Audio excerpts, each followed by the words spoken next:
Shalom Bapak Ibu Saudara-saudara terkasih dalam Yesus Kristus. Kita bertemu kembali dalam renungan harian HKBP Lawai Ponggas, Selasa 21 April tahun 2026. Kita bersatu di dalam doa. Kami mengucap syukur kepadamu Tuhan untuk setiap kasih dan berkat-Mu yang selalu nyata dalam kehidupan kami hingga pada saat ini. Tuhan, kami ingin mendengarkan sebahagian daripada firman-Mu. Biarlah Engkau yang memberkati hati dan pikiran kami dan penuhi kami dengan Roh-Mu yang kudus. Ampuni kami atas segala dosa dan kesalahan kami. Dalam Kristus Yesus kami berdoa dan mengucap syukur. Amin. Nats firman Tuhan bagi kita pada hari ini tertulis dalam Hakim-Hakim 2 ayat 16. Demikian firman Tuhan. Maka Tuhan membangkitkan hakim-hakim yang menyelamatkan mereka dari tangan perampok itu. Tema kita pada hari ini adalah Tuhan menyelamatkan. Bapak Ibu Saudara-saudara terkasih dalam Yesus Kristus, pengajaran iman dalam keluarga sangat perlu untuk dilakukan. Mengajarkan dan memperkenalkan Yesus Kristus sebagai juru selamat adalah hal mendasar bagi hidup orang percaya dan harus ditanamkan dari sejak dini, agar setiap orang atau setiap keluarga mempunyai hubungan yang dekat dan yang intim dengan Tuhan yang telah menyelamatkan hidup kita, bahkan rela mati dan bangkit kembali demi keselamatan kita. Dan pengajaran ini tidak boleh terputus dari generasi ke generasi, sehingga setiap generasi menjadikan Tuhan sebagai prioritas dan yang utama dalam hidupnya. Mereka tidak akan berpaling dari Yesus, Sang Juru Selamat hidup kita. Bapak, Ibu, Saudara-saudara terkasih, demikianlah yang terjadi pada orang Israel dalam nats firman Tuhan pada hari ini. Dalam kitab Hakim-Hakim 2 ini dijelaskan bahwa pada masa kepemimpinan Yosua dan sepanjang zaman para tua-tua yang hidup lebih lama dari Yosua, dan yang telah melihat segenap kebesaran dan perbuatan Tuhan yang ajaib bagi orang Israel, mereka hidup beribadah dan taat kepada Tuhan. Dan setelah itu Yosua mati pada umur 110 tahun, serta seluruh angkatan yang sama dengan Yosua sudah habis, sudah tidak ada lagi dan semuanya sudah mati.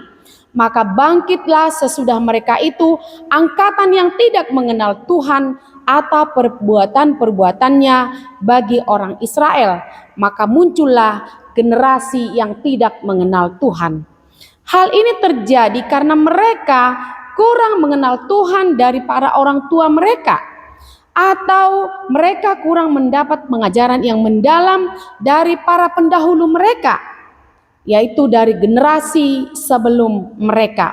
Dapatkah kita bayangkan jika hal ini terjadi bagi generasi penerus kita, atau apakah hal ini sudah banyak terjadi pada generasi muda yang sekarang ini? Dalam renungan harian pada hari ini dikatakan bahwa mereka, orang Israel itu, generasi baru yang muda itu, tidak tahu tentang Tuhan karena hanya sekedar mendengar dan menganggap itu hanya sebagai suatu cerita, bukan sesuatu yang penting dan sangat berharga. Dan ini adalah awal masalah besar. Di ayat 11 dikatakan, lalu mereka melakukan apa yang jahat di mata Tuhan. Mereka beribadah kepada para dewa Baal.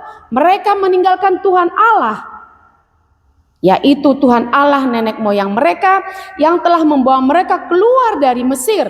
Dan mereka mengikuti Allah lain dari antara Allah bangsa-bangsa di sekeliling mereka dan sujud menyembah kepada mereka. Mereka menyakiti hati Tuhan. Maka bangkitlah murka Tuhan terhadap orang Israel.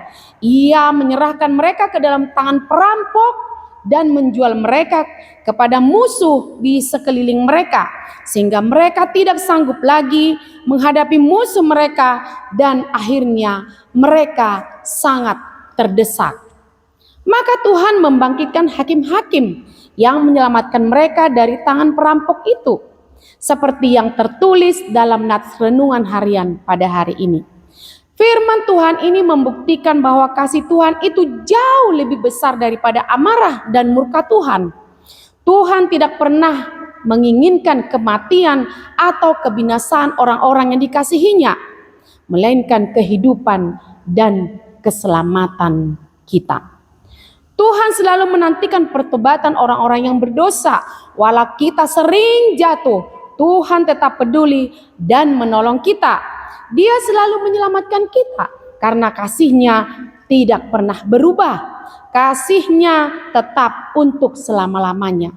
Oleh karena itu, kita harus selalu berhubungan dekat, berhubungan intim dengan Tuhan. Orang tua juga harus mengajarkan, menceritakan bagaimana Yesus menolong kita dengan perbuatan-perbuatannya yang ajaib. Mengajarkan kepada generasi muda untuk taat dan melakukan firman Tuhan dalam kehidupan mereka. Memperkenalkan dengan baik dan mengajarkan siapakah Allah yang kita sembah, serta mengimani bahwa Yesus adalah anak Allah, Sang Juru Selamat kita. Amin. Kita bersatu di dalam doa. Terima kasih Tuhan buat sapaan firman Tuhan yang boleh kami dengarkan pada hari ini. Benar ya Tuhan, Engkau adalah Juru Selamat kami. Engkau telah melakukan banyak perbuatan-perbuatan besar, perbuatan-perbuatan ajaib dalam kehidupan kami.